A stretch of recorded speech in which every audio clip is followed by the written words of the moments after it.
Jadi gini Mbak Nora. Ya, Jadi ya. Tuhan sendiri yang memakai Paulus untuk memberitakan tentang namanya ke segala bangsa. Itu di Coba ayat Efesus 2 15. nomor 15. Iya. Coba Dan baca. dikatakan, setelah itu Paulus itu mengalami yang namanya kebutaan. Setelah itu dia mengalami Enggak, begini pemulihan. Pak Yunus. Saya mengerti Pak Yunus ngomong. Kalau Paulus menjumpai iblis, berarti dia akan menyesatkan. Tapi karena dijumpai Yesus, dia membawa suatu kabar baik. Begitu kan maksud Pak Yunus? Iya. Nah, sekarang kita lihat ajaran Paulus. Efesus 2 nomor 15. Apakah dia mengajarkan bahwa melakukan hukum Taurat itu bagus? Efesus 2 nomor 15 dengan Galatia 3. Oke, kita buka dulu Efesus 2 ya. Efesus 2 nomor 15. Apa kata Paulus? Ini ajaran Paulus. Makanya saya tanya, kalau Paulus siapa nih? Kalau Paulus bertemu dengan Yesus membawa kebaikan, kenapa dia mengatakan seperti ini?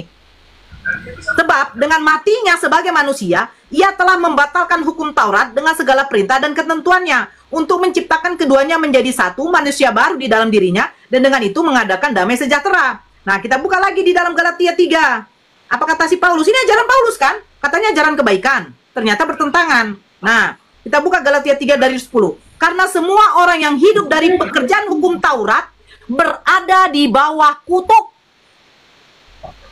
Pernyataan Paulus. Jadi orang yang melakukan hukum Taurat itu di bawah kutuk. Apakah ini ajarannya Yesus?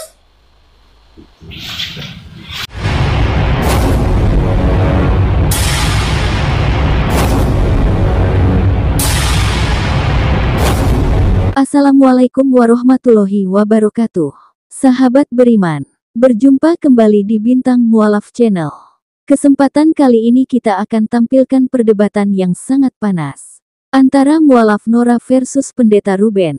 Membahas tentang Paulus. Benarkah Paulus mengamalkan ajaran Yesus? Benarkah Paulus adalah pengikut Yesus? Dan lantas kaitannya dengan Kristen yang selama ini mengklaim sebagai pengikut Kristus, tetapi benarkah itu? Melalui video ini pula kita akan mengetahui ternyata Kristen adalah pengikut Paulus. Menceritakan perjalanan Paulus ke Damsyik, di situ dia bertobat. Kenapa nggak dikatakan dia telah buta dan dia tidak makan 3 hari 3 malam? Dia bertemu Ananias dan Ananias membaptisnya. Di mana? Lupa menulis atau bagaimana? Ya, Kisah Para Rasul itu ditulis oleh beberapa orang, ya. Salah satu Paulus di dalamnya menulis supaya Mbak Nora tahu ya. Ya. Begitu. Ya. Jadi kalau ada 3 orang yang menuliskan Bible itu, apakah berarti Bible itu adalah firman Tuhan? Iya. Ya. Ya, ini kan sudah ditulis jadi firman Tuhan. Jadi firman Tuhan yang mana yang bisa kami percaya sebagai akuratnya bahwa Paulus bertobat, dia mengatakan dia rebah ke tanah sendiri. Terus di dalam KPR yang lain dia mengatakan teman-teman seperjalanannya yang tidak rebah. Terus di dalam KPR 26 ternyata semuanya rebah di tanah. Bagaimana mungkin 3 persaksian yang berbeda dan itu dikatakan akurat? Iya. Jadi cerita ini saling melengkapi, maksudnya saling melengkapi.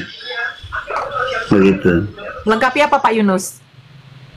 Bahwa fakta sejarahnya benar ada, begitu. Sejarah bagaimana yang ada? Jadi kenapa di KPR 26 tidak ada tertulis Ananias?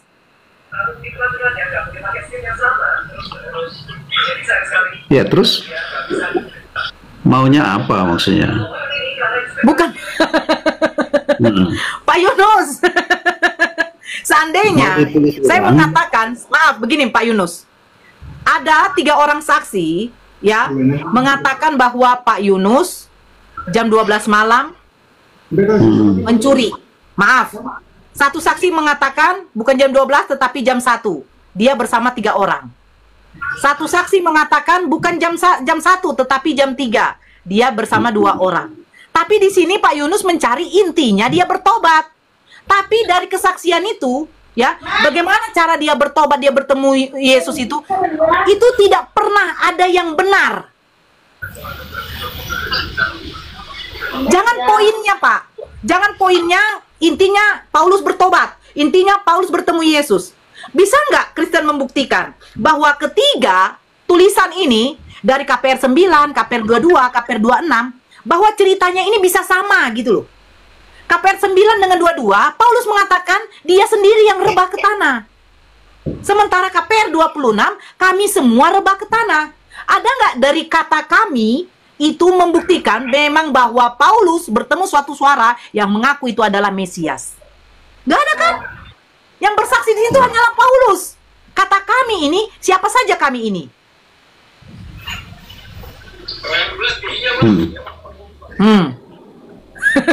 Kalau dibawa ke pengadilan, dia udah kena. Kena apa? Kena tentang persaksian palsu. Loh, Pak Yunus cobalah. Pak Yunus mengatakan, kami itu pergi meronda jam 12 malam. Dan saya tidak ada mencuri. Nah, otomatis akan dipanggilkan siapa kami ini? Si Bledor kah? Si Bluder kah? Si Matius kah? Si Lukas kah? Harus jelas kami ini siapa. Nah, di antara kami ini, ada nggak yang membenarkan persaksian dari Paulus bahwa dia mendengarkan suatu suara yang mengaku itu adalah Yesus? Sebab Yesus mengatakan, berhati-hatilah kamu terhadap Mesias-Mesias palsu. Dia akan mengaku aku adalah Mesias. Lihat, dia ada di gurun, jangan kamu ke sana. Lihat, dia ada di bilik, jangan kamu ke sana. Kan itu sudah diwanti-wanti Yesus. Markus 13 nomor 21-23. Pada waktu itu jika orang berkata kepada kamu, lihat, Mesias ada di sini, atau, lihat, Mesias ada di sana, jangan kamu percaya. Sebab Mesias-Mesias palsu dan nabi-nabi palsu akan muncul dan mereka akan mengadakan tanda-tanda dan mujizat-mujizat dengan maksud, sekiranya mungkin, menyesatkan orang-orang pilihan. Hati-hatilah kamu. Aku sudah terlebih dahulu mengatakan semuanya ini kepada kamu. Berbagi. Nah, ternyata itu terjadi. Terjadinya apa? Pada waktu perjalanan Paulus di suatu bukit, di suatu padang gurun, dia bertemu kedatangan sosok cahaya yang lebih terang dari matahari dan mengatakan mengaku seorang Mesias. Sementara Yesus mengatakan kedatangan anak manusia, bagaimana ketika dia terangkat ke langit, seperti itu juga dia turun ke langit, turun dari langit. Maksudnya apa?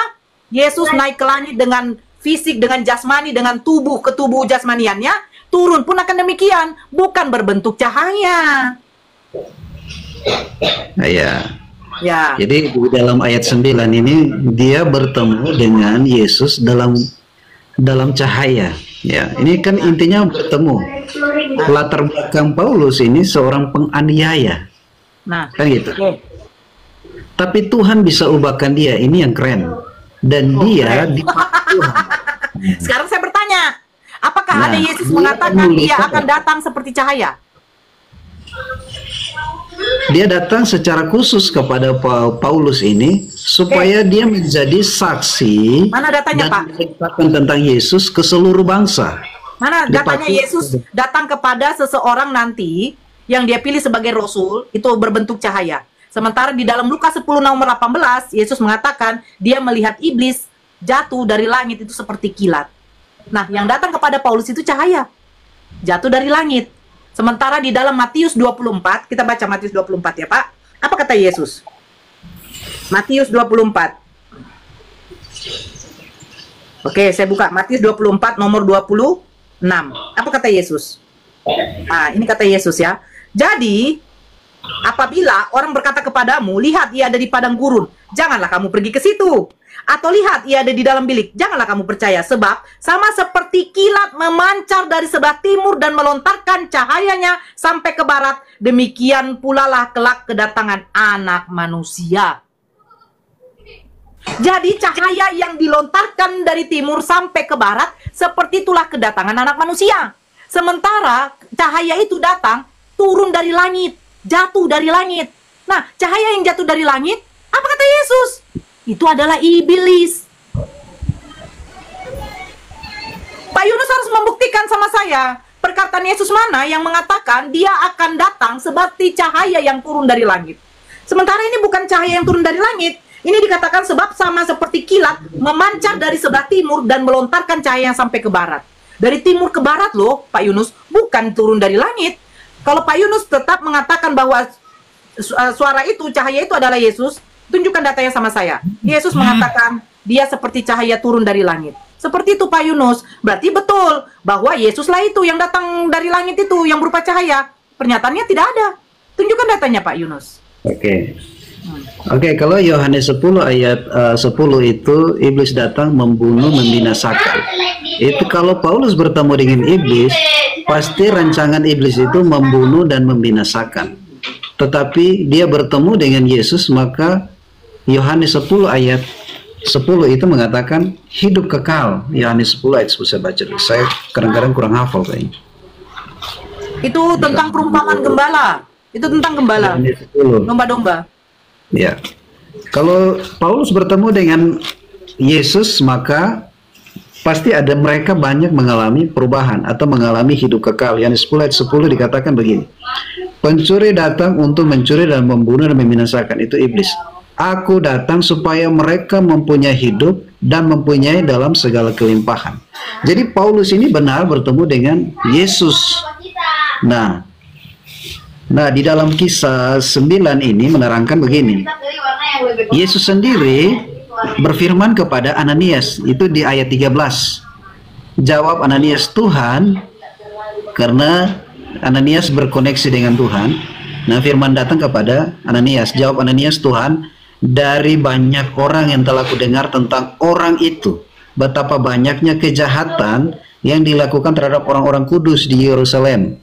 Benar bahwa Paulus ini adalah seorang penjahat kejahatan. Pak Yunus, yang saya minta pernyataan dari Pak Yunus bahwa memang Yesus yang datang kepada Paulus, yang berupa cahaya yang jatuh dari langit. Pernyataan Yesus. Ini tentang, kalau Yohanes 10 itu tentang gembala yang baik. Nah, Yesus memang kan diutusannya untuk domba yang tersesat dari umat Israel. Matius 15 nomor 24. Jawab Yesus, aku diutus hanya kepada domba-domba yang hilang dari umat Israel.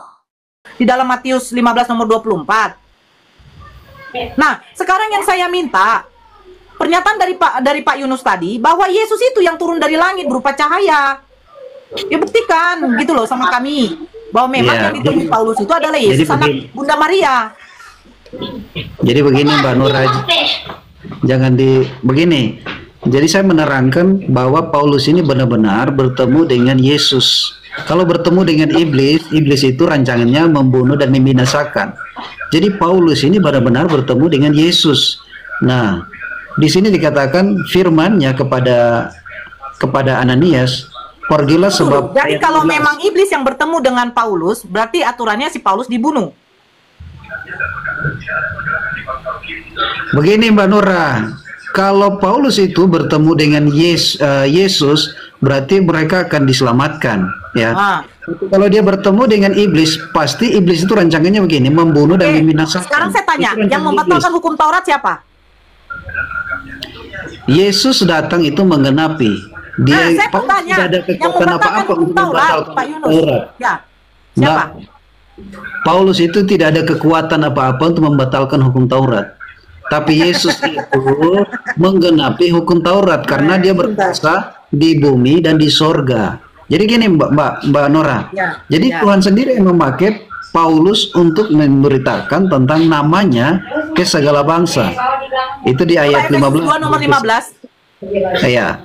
Dan dikatakan setelah itu Paulus itu mengalami yang namanya kebutaan. Setelah itu dia mengalami pemulihan. Pak Yunus, saya mengerti Pak Yunus ngomong. Kalau Paulus menjumpai iblis, berarti dia akan menyesatkan. Tapi karena dijumpai Yesus, dia membawa suatu kabar baik. Begitu kan maksud Pak Yunus? Nah, sekarang kita lihat ajaran Paulus. Efesus 2 nomor 15. Apakah dia mengajarkan bahwa melakukan hukum Taurat itu bagus? Efesus 2 nomor 15 dengan Galatia 3. Oke, kita buka dulu Efesus 2 ya. Efesus 2 nomor 15. Apa kata Paulus? Ini ajaran Paulus. Makanya saya tanya, kalau Paulus siapa nih? Kalau Paulus bertemu dengan Yesus membawa kebaikan, kenapa dia mengatakan seperti ini?